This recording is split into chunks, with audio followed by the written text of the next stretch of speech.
Coba deh kamu bayangin situasi ini bentar. Gimana reaksi otakmu pas puluhan kamera tiba-tiba nyala barengan, terus mikrofon disodorin langsung ke depan muka kamu? Wah, itu sih rasanya kayak mau pingsan ya. Bener banget. Ratusan pasang mata natap tajam, nungguin banget tiap kata yang bakal keluar dari mulut kamu. Secara biologis, percaya deh, kamu nggak bakal bisa mikirin hal lain selain bertahan hidup di momen itu. Jantung berdebar, adrenalin naik drastis. Iya, insting langsung ambil alih kemudi. Nah, tapi hari ini di sesi bedah materi kita bakal ngebahas sebuah anomali. Sesuatu yang benar-benar di luar kebiasaan ya. Tepat. Sebuah momen yang entah gimana mematahkan sistem biologis dan psikologis tadi.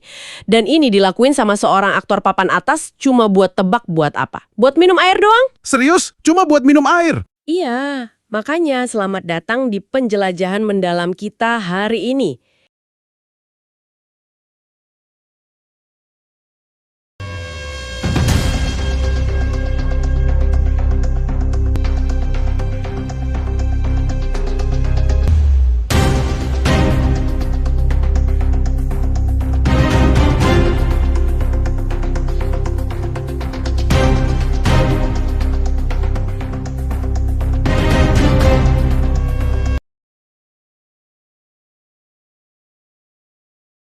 Kita bakal bedah bareng satu artikel yang kalau dilihat sekilas sih kayak liputan gosip hiburan biasa gitu loh. Tapi aslinya nggak sesederhana itu kan? Enggak sama sekali. Artikel ini tuh nyimpan wawasan yang gila banget soal gimana kita ngatur prioritas, nahan ego, dan yang paling penting, mertahanin identitas di bawah tekanan yang benar-benar ekstrim. Dan yang bikin topik ini menarik banget buat dibahas tuh, karena kita bakal ngeliat benturan langsung. Benturan antara tuntutan kerjaan yang serba cepat, sama panggilan batin yang sifatnya tuh sunyi banget. Betul, ini bukan cuma soal seberapa religius seseorang ya. Enggak, ini lebih ke arah psikologi kognitif. Apa yang terjadi di otak dan perilaku manusia pas mereka berani dengan sadar neken tombol pause di tengah badai ekspektasi orang banyak. Nah, biar kamu yang lagi dengerin juga bisa ngebayangin, mari kita langsung masuk ke inti kejadiannya aja nih. Boleh, silakan ceritain konteksnya. Jadi, sumber kita ini bawa kita ke sebuah sore di lokasi acara promosi sinetron judulnya Terikat Janji. Dan catat ya, ini bukan wawancara santai di studio tertutup yang adem gitu. Wah, pasti rame banget tuh. Rame parar, ini bener-bener puncak sirkus media. Kamu bayangin aja, ada puluhan wartawan hiburan, desek-desekan, nanya dengan suara yang saling tumpang tindih. Kamera di mana-mana, flashnya tuh nyilauin mata banget. Tekanannya padat banget pasti di situ. Banget. Dan di titik pusat semua kekacauan visual sama audio itu, aktor Arya Saloka berdiri. Dia magnet utamanya sore itu. Berarti semua fokus emang tertuju ke dia ya? Iya, 100%. Tapi yang bikin takjub, di artikel ini tuh dideskripsiin kalau Arya Saloka berdiri ngeladeni media dengan tenang banget. Benar-benar berwibawa di tengah rentetan pertanyaan itu. Menarik. Kalau kita bedah dari kacamata psikologi kognitif dan neurobiologi ya, situasi kayak gitu tuh sebenarnya dirancang buat memicu yang namanya cognitive overload. Beban kognitif yang masif ya maksudnya. Benar. Pas seseorang jadi pusat perhatian, apalagi dikepung media, otak tuh langsung ngedeteksi itu sebagai kondisi berisiko tinggi. Amigdala di otak kita ngerespon ratusan pasang mata itu kayak kita lagi diawasi predator gitu loh. Astaga, kayak mau dimangsa ya? Persis. Akibatnya, hormon kortisol sama adrenalin langsung dipompa habis-habisan. Fokus kita bakal menyempit drastis. Pikiran kita cuma satu, gimana caranya ngejawab dengan sempurna biar nggak kelihatan bodoh di depan kamera. Paham. Tahu nggak, metafora yang paling sering aku pikirin soal kondisi ini tuh kayak RAM komputer. Oh, gimana tuh analoginya? Jadi bayangin, otak kita di momen itu kayak RAM komputer yang memorinya udah kepake 99% buat jalanin satu program doang. Anggaplah nama programnya wawancara media profesional. Berarti semua bandwidth mental kesedot ke situ semua dong? Tepat. Makanya, kalau kita mau buka program lain di saat yang bersamaan, biasanya sistemnya bakal crash, nge-lag, atau malah hang total. Analogi RAM itu akurat banget sih. Di literatur psikologi, kita nyebutnya mode performatif. Ego kita yang pegang kendali. Karena kita lagi meranin persona profesional kan? Betul. Dan otak bakal otomatis ngeblok semua sinyal lain dari dalam tubuh. Rasa lapar, haus, capek, itu semua di-mute sementara demi ngejaga persona itu nggak hancur di depan kamera. Tapi tunggu bentar deh, aku agak skeptis nih soal ini. Skeptis gimana? Emangnya beneran sesulit itu ya buat mecah fokus? Maksudku, figur publik sebesar Arya Saloka kan pasti udah makanan sehari-hari tuh ketemu kamera. Harusnya minta izin istirahat bentar tuh gampang-gampang aja kan? Nah, ini miskonsepsi yang sering terjadi. Terbiasa sama kamera tuh bukan berarti mereka kebal sama tekanan psikologisnya. Justru karena mereka udah pro, mereka tahu banget konsekuensi dari sebuah jeda yang salah momen. Oh, maksudnya takut ngerusak mood wartawan gitu? Bener. Ngubah personeling fokus dari mode ngeladenin ratusan mata jadi mode dengerin panggilan batin tuh butuh self-awareness yang tinggi banget.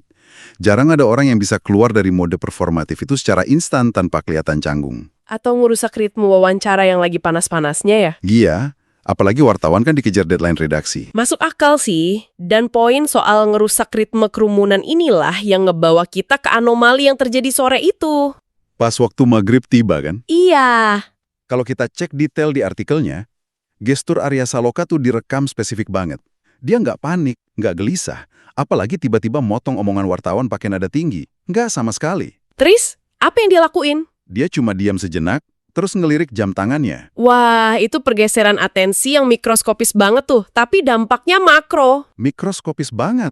Terus, perhatiin deh kelanjutannya. Arya Saloka manggil temennya dengan tenang, minta sebotol air mineral. Terus, tanpa aba-aba yang lebay atau heboh, dia agak nundukin badannya, milih posisi duduk di bawah kayak di lantai atau undakan tangga gitu, dan minum airnya buat buka puasa. Di bawah, di tengah-tengah acara itu. Iya, cuma gitu doang.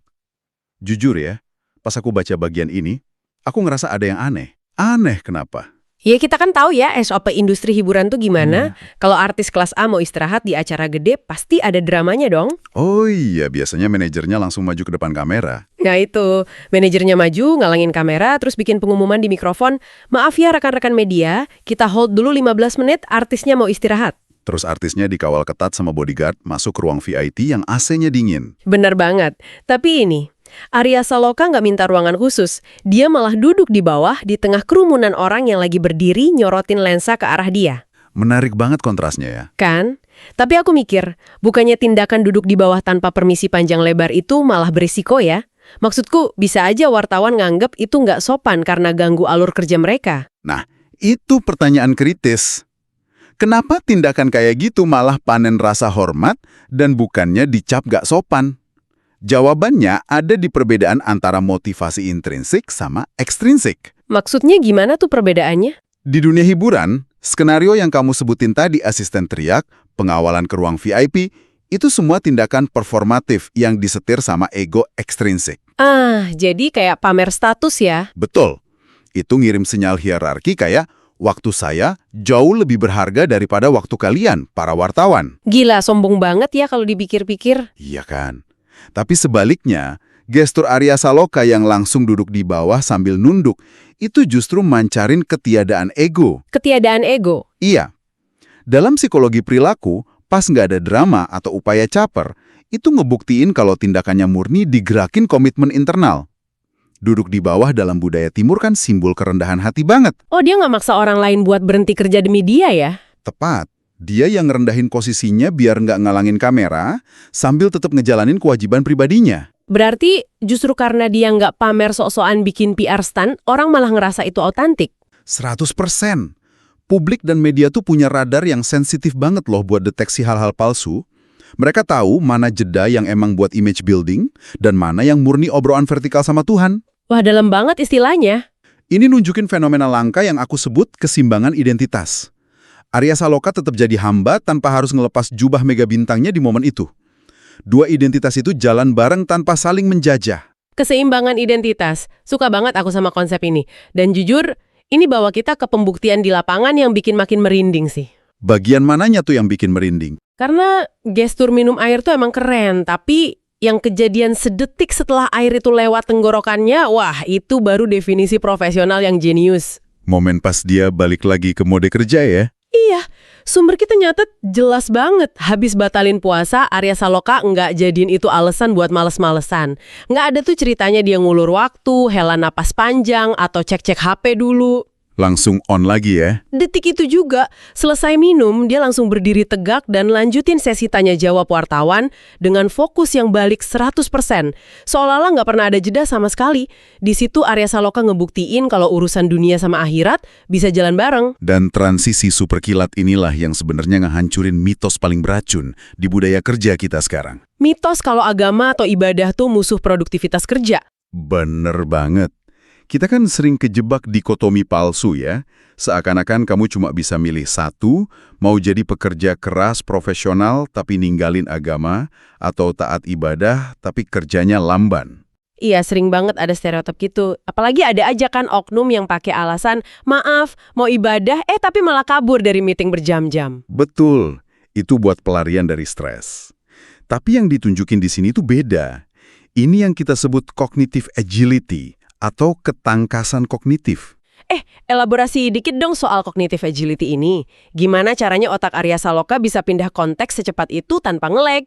Bukannya kalau kita mutus fokus tuh butuh waktu lama buat nyambung lagi. Nah, kenapa nggak ada lag kognitif?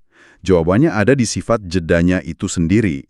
Kalau kita istirahat buat kabur dari kerjaan, misalnya scrolling TikTok, pas lagi mumet, otak kita tuh buka aplikasi baru yang jedot dopamin. Terus pas disuruh kerja lagi, otaknya males ya? Persis. Transisinya berat karena otaknya udah keenakan. Tapi jeda yang dilakuin Arya Saloka ini bukan pelarian. Ini pemenuhan nilai fundamental. Sinkronisasi internal ya maksudnya? Iya. Menunaikan komitmen spiritual tuh fungsinya di otak mirip kayak neken tombol refresh atau clear cache di komputer. Wah, pantesan analogi rem tadi pas banget ya. Bener. Karena batinnya udah kelar ngerjain tugas utama, nggak ada lagi beban pikiran yang nyangkut di background. Pas dia berdiri, fungsi eksekutif di otaknya kerja jauh lebih jernih. Berarti kedisiplinan dia ke Tuhan langsung tertranslasi jadi disiplin ngehargain waktu wartawan ya? Tepat banget. Gila, jadi ibadah malah mempertajam fokus kerja dong, bukan ngerusak. Dia ngebuktiin mekanisme neurobiologis itu secara real time, nggak pakai naskas langsung di depan lensa. Dan karena itu sangat autentik, nggak heran kalau reaksinya langsung meledak pas videonya viral. Banget. Warganet langsung menuhin kolom komentar. Dan pas aku baca artikelnya, sentimen mereka tuh personal banget loh. Reaksi publik emang selalu menarik buat dibedah. Apa aja tuh komennya? Ada yang nulis gini, bener-bener, Mas Arya calon suami panutan banget. Terus ada yang fokus ke gesturnya. Arya Saloka sopan dan baik perilakunya, ibadahnya khusyuk. Ya pastinya ada juga yang emosional teriak, Mas Arya idolaku banget. Menarik. Tapi nih, aku mau nanya agak tajam dikit. Baca komentar kayak calon suami panutan cuma karena orang minum air dengan sopan pas kerja itu agak hiperbola nggak sih? Maksudku, kok bisa publik narik kesimpulan karakter fundamental seseorang cuma dari interaksi 10 detik? Pertanyaan bagus. Tapi reaksi itu sama sekali bukan hiperbola. Kalau kita lihat konteks masyarakat kita sekarang, kita tuh lagi krisis figur panutan. Krisis panutan gimana tuh? Ya kamu lihat aja di media sosial. Tiap hari kita dibombardir konten artis pamer pencapaian superficial. Mobil mewah, baju branded, atau drama settingan demi rating. Semuanya serba palsu dan artifisial ya? Betul, masyarakat tuh lama-lama jadi sinis. Mereka tahu yang ditonton di layar tuh cuma pertunjukan doang. Nah, di tengah lautan kepalsuan itu, muncul momen kejujuran tanpa filter. Momen nunduk minum air tadi itu? Iya, itu kayak oase di padang pasir. Pas publik ngelihat orang yang ada di puncak karir, yang lagi megang atensi mutlak, tapi tetap nunduk sama prinsip dasarnya, pandangan mereka langsung berubah. Mereka nggak cuma ngelihat aktor, tapi ngelihat pribadi yang utuh ya? Persis. Dan tekanan lingkungannya kan sekuler banget saat itu. Jadi pas warganet bilang suami panutan, itu bukan fanatisme buta. Itu rasa hormat yang dalam. Karena integritas emang mahal banget ya harganya sekarang. Banget. Integritas itu komoditas paling langka di abad ke-21 ini. Tindakan Arya Saloka ngirim sinyal psikologis kalau dia ini orang yang bisa diandelin secara jangka panjang. Kalimat integritas komoditas paling langka tadi benar-benar bikin merinding sih. Dan buat kamu yang lagi dengerin penjelajahan kita ini, coba deh kamu refleksi bentar. Iya, coba inget-inget lagi di lingkungan kerjamu. Pernah nggak sih kamu bener-bener kagum sama seseorang? Mungkin atasan, teman kantor, atau dosen. Kagumnya tuh bukan karena mereka jago banget presentasi atau barangnya mahal-mahal. Tapi karena cara mereka ngejaga prinsipnya pas situasi lagi kacau. Tepat. Kekaguman yang lahir dari integritas karakter tuh biasanya nempel seumur hidup kan, dibanding cuma sekedar skill teknis doang. Bener banget. Karena skill teknis, kecerdasan ngerangkai kata, itu semua bisa dipelajari. Tapi karakter sejati itu dibentuk lewat pilihan-pilihan kecil yang konsisten. Uyuhnya pertanyaan wartawan. Sebuah keputusan mikro dengan efek makro. Menakjubkan banget. Kita udah bedah insiden ini dari sudut neurobiologi, beban memori otak, mitos produktivitas, sampai ke krisis figur panutan sosiologis. Analisis yang Cukup panjang dan padat ya hari ini. Betul. Sekarang saatnya kita narik benang merahnya. Kira-kira apa pelajaran terbesar atau hikmah dari sesi bedah materi kita kali ini? kalau aku harus ngerangkum semuanya jadi satu wawasan fundamental, ini sih. Puncak kesuksesan sejati di dunia ini tuh nggak pernah cuma dinilai dari metrik karir, harta, atau ketenaran yang gampang pudar. Terus dinilai dari apa dong? Kesuksesan yang utuh, yang bisa tahan banting ngelewatin waktu, itu pondasinya ada di keseimbangan hidup. Ketenangan batin nggak ditentuin dari seberapa sibuk jadwalmu, tapi seberapa kuat kamu ngejaga hubungan sama Sang Pencipta. Sumpah sepakat banget. Kejadian sore itu bukan kebetulan semata. Arya Saloka ngasih demonstrasi nyata ke jutaan orang kalau ada di puncak hierarki kesuksesan tuh nggak berarti kita harus ngebuang nilai spiritual kita. Benar, komitmen internal itu bukan jangkar yang nahan kapal karirmu. Tapi kompas ya, biar kapal kita nggak nyasar pas kena badai lampu sorot publik.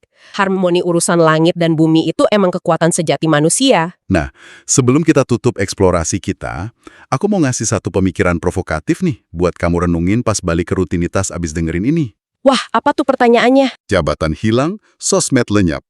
Gak ada satupun orang yang bisa muji seberapa sibuk atau suksesnya kamu. Ngeri juga Bayanginnya, keheningan total ya? Iya. Dalam isolasi absolut itu, nilai fundamental apa yang tetap bakal kamu pegang dan jalanin dengan patuh, walaupun gak ada satu mata pun yang ngeliat. Wow, dalam banget. Itu benar-benar nusuk ke inti eksistensi kita sih. Pas semua lampu hijau nyuruh kita ngebut, nilai apa yang bikin kita berani neken tombol pause? Itu yang membedakan karakter asli sama sekedar persona. Bener banget.